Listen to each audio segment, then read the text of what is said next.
cool that just as I start filming, the cat decides that she's going to walk past. That was my cat Blue. And hello, my name is Ashley and welcome to One Stitch After Another, my very first knitmas. I would like to do Vlogmas this year, but I don't think I'm going to be able to do it every day. So I've got a few things to share with you.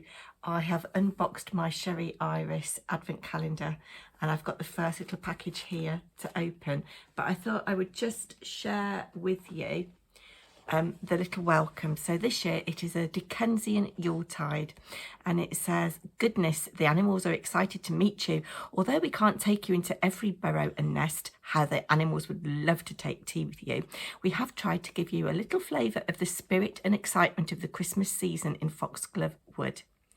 Over in the cottage, we can take a peek at preparations for the big day. Beth and Joe have a simple Christmas with their sweet family. It's the little things that matter. How fast their 3 children, Tommy, Florence and Alfie, are growing. I will honour Christmas in my heart and try to keep it all the year. This year, A Christmas Carol by Charles Dickens has been the focus for both the wood and the cottage. This classic tale never fails to remind us of what matters in life. The world is still going through turmoil, and perhaps remembering the smaller things can help us navigate through these continuing difficult times." All quotations throughout the daily narrative are taken from A Christmas Carol. So I'm not going to read any more of that, but there is a cast list of all the characters on the back of this sheet, which I shall have to familiarise myself with. Last year we had Christmas in Paris, and then the very first year that I bought one of Sherry's yarn advents, it was the first yarn advent I ever bought, it was Tales from Foxglove Wood. And this is the first packet, and I shall keep the little label, because what I will do on day 25, when I've opened everything, I will lay all the colours side by side with their date and do a little panoramic shot so you can see what is what. But before we open this lovely little package, and I have to say, the attention to detail in everything is just sublime, which is why in the past 3 years I have saved up my pennies and bought Sherry's yarn advent. Everything is presented in a little well, I don't think they're hand sewn, they're probably machine sewn, but it is a little Liberty print fabric bag. And I've kept all of my fabric bags from the past 2 years, and I'm hoping to do some English paper piecing with all of the little bags. I'll get 2 pieces out of each bag. So let's read the little instalment. So every day there will be a little instalment of this story. On this December 1st, as every year, Copperfield is sitting on his favourite stump in the highest part of Foxglove Wood. It has a fine view over to the fields beyond to Drewston Hall and is a most excellent place for thinking. This indeed is a good thing, as young Copperfield is a rabbit with much thinking to do. At this moment, if you look carefully, you will see that his eyes are closed. He is not asleep, merely deep in thought, remembering past adventures at Christmas. In particular, he is remembering the winter gathering of 2 years ago. What an adventure that was! I wonder if he will have an adventure this Christmas. Arthur, the blackbird, looks down at the little rabbit from his place on a branch above. Arthur is a great organiser and doer of things. He has just returned from the barn over at Foxglove Cottage, full of ideas, and can't wait to tell Copperfield all about his plans for this year. But he doesn't want to disturb the little rabbit just yet, so we'll just have to wait until tomorrow to find out. And then the little quote is, "Once upon a time, all of the good days in the year, on Christmas Eve, old Scrooge sat busy in his counting house."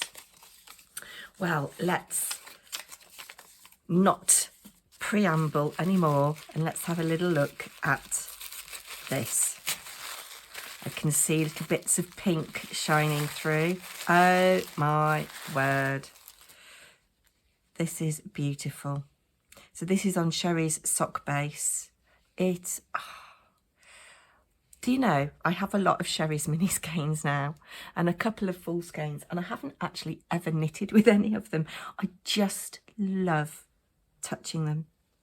Look at the colours going through that.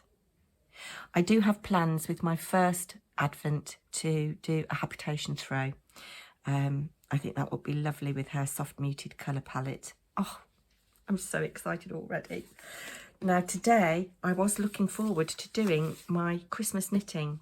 I was looking forward to doing my Arne and Carlos Christmas stocking, which is a free pattern on Ravelry, and I was looking forward to doing my Snow Matter What mystery knit along to knit Mr. Knightley the gnome, but neither of those free patterns are published yet. I've got to wait until 5 p.m. GMT for the Arne and Carlos, and I am going out late afternoon. I'm out all evening, so I won't be able to carry on with that project. And the Imagined Landscapes one, the pattern goes live at 2 p.m. my time, and these are the colours that I've chosen. I was really panicking. This is from Giddy Yarns. I was really panicking that it hadn't arrived, and it came last night at about 4:30. Yeah, yesterday evening about 4:30. So I've now got to wind these lovelies into little balls, and I don't have a Swift or a yarn winder, so that is going to be problematic to say the least. I have thought, what can I do to make my little Knitvent Christmas Vlogmas a little bit different? I will be taking with me, doing a little bit of vlogging, but I thought I would scour Ravelry so you don't have to, and every day I will share with you a pattern, a festive knitting pattern, and this is a paid for pattern. I'll try and get some free ones in there as well, but I just loved this. When I first saw it, I thought that it was a piece of patchwork. And I'll just zoom in. So it's called the Festive Blanket. Look at that. So this would be ideal for knitting up your scraps. It calls for a worsted weight, and it's knitted in garter stitch. And if you're new to colour work, each block is done separately. Then you stitch them together in strips, and then you stitch those strips together. And I think that is just absolutely delightful, and you could do it in any colours to match your decor. So this is Festive Forest Blanket by Margaret Holzmann. I will try and leave a link in the description box. I think that's me done for today, and I will be back tomorrow. Hopefully, whatever you're doing on this first day of Advent, I hope that you are having a lovely time, and stay safe. Happy stitching, happy knitting, put love into every stitch. Take care, everybody. Bye now.